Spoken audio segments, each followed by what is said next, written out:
কারো জীবন সব সময় সরলরেখা ধরে চলে না। আবার অনেকেই মনে করেন চলার পথে চড়াই উতরাই না থাকলে বেঁচে থাকার কোনো মানেই হয় না।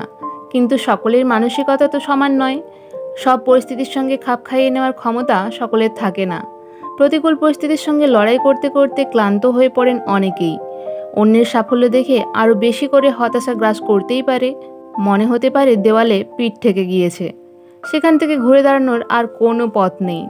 ঠিক সেই সময় পেশাদার দক্ষ মনোবিদদের সাহায্য নেন অনেকে।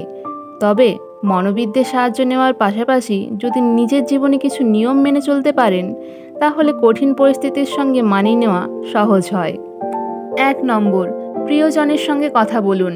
কঠিন পরিস্থিতির সঙ্গে যুঝতে গিয়ে একাকিত্বে ভোগেন অনেকেই। তবে মনোবিদরা বলেছেন এই সময়ে কাছের কারোর সঙ্গে কথা বললে মন অনেকটা হালকা হয়।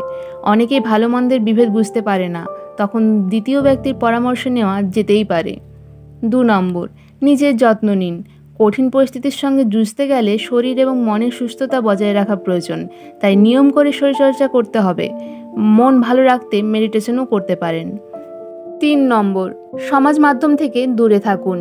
কঠিন পরিস্থিতির মধ্য দিয়ে যাওয়ার সময়ে অন্যের ভালো মুহূর্ত, সাফল্যের কাহিনী দেখতে বা শুনতে নয় ভালো লাগতে পারে।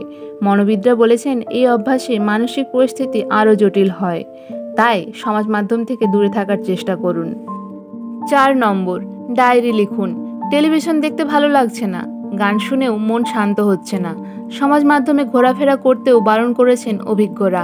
তাহলে করবেন কি? যা মনে হচ্ছে ডায়েরিতে লিখে ফেলুন। এই অভ্যাস নিজেকে বুঝতে এবং অশান্ত মনকে নিয়ন্ত্রণ করতে সাহায্য করবে। 5 নম্বর, শখ শৌখিনতাকে গুরুত্ব দিন।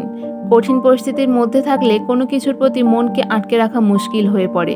প্রথম দিকে শখ শৌখিনতার প্রতি মন বসাতে পারলে কঠিন পরিস্থিতি কাটিয়ে ওঠা সহজ হবে। এই নিয়মগুলি মেনে চলার চেষ্টা করুন।